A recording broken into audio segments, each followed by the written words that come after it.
True bravery is when there is very little chance of winning, but you keep fighting.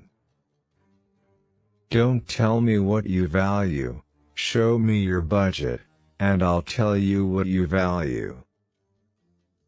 Our future cannot depend on the government alone. The ultimate solutions lie in the attitudes and the actions of the American people. We didn't crumble after 9/11. We didn't falter after the Boston Marathon. But we're America. Americans will never, ever stand down. We endure. We overcome. We own the finish line. Failure at some point in your life is inevitable, but giving up is unforgivable. Fighting corruption is not just good governance. It's self-defense. It's patriotism.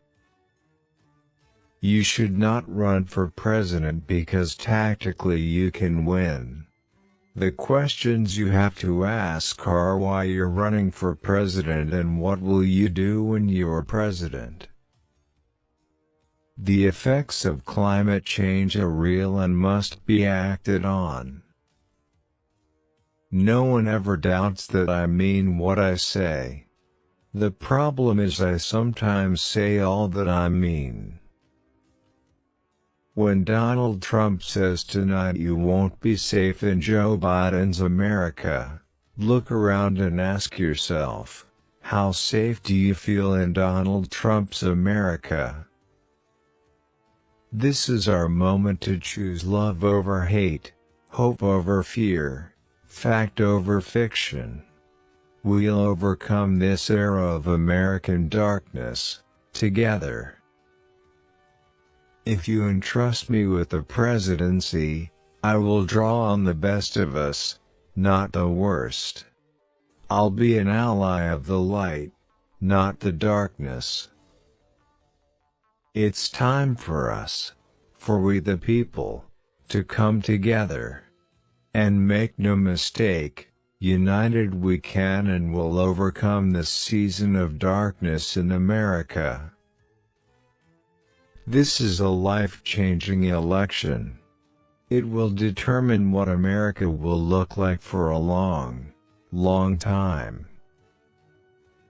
With passion and purpose, let us begin. You and I together, one nation, under God, united in our love for America and united in our love for each other. For love is more powerful than hate. Hope is more powerful than fear. Light is more powerful than dark. This is our moment. This is our mission. May history be able to say that the end of this chapter of American darkness began here tonight as love and hope and light joined in the battle for the soul of the nation. We'll choose hope over fear, facts over fiction, fairness over privilege. The current president, Donald Trump, has cloaked America in darkness for much too long. Too much anger. Too much fear. Too much division. What we know about this president, Donald Trump, is that if he's given 4 more years, he'll be what he's been for the last 4 years. A president who takes no responsibility. So I try to be mindful, at all times, of what a difference a small human gesture can make to people in need. What does it really cost to take a moment to look someone in the eye, to give him a hug, to let her know, I get it. You're not alone? If the problem is fear, the answer is knowledge. Each side has to be willing to try to understand the concerns of the other. Try to put yourself in his shoes. try to understand his hopes and his limitations, and never insist that he do something you know he cannot. My father used to have an expression. He'd say, "Joey, a job is about a lot more than a paycheck. It's about your dignity. It's about respect. It's about your place in your community." A lucky person gets up in the morning, puts both feet on the floor, knows what they're about to do and thinks it still matters.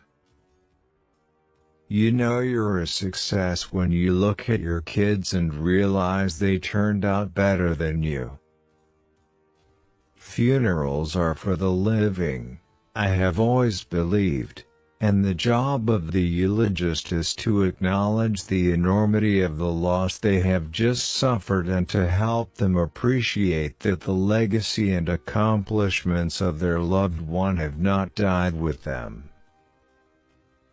The greatest gift is the ability to forget the bad things and focus on the good. There will come a day, I promise you, when the thought of your son, or daughter, or your wife or your husband, brings a smile to your lips before it brings a tear to your eye. Reality has a way of intruding. Reality eventually intrudes on everything.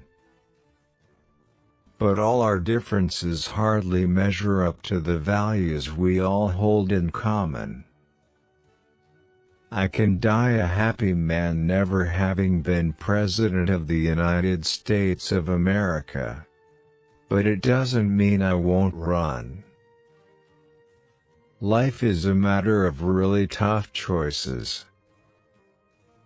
In my heart, I'm confident I could make a good president. I believe all Americans are born with certain inalienable rights. As a child of God, I believe my rights are not derived from the Constitution. My rights are not derived from any government. My rights are not denied by any majority. My rights are because I exist. They were given to me and each of my fellow citizens by our Creator, and they represent the essence of human dignity. If you do politics the right way, I believe, you can actually make people's lives better. And integrity is the minimum ante to get into the game.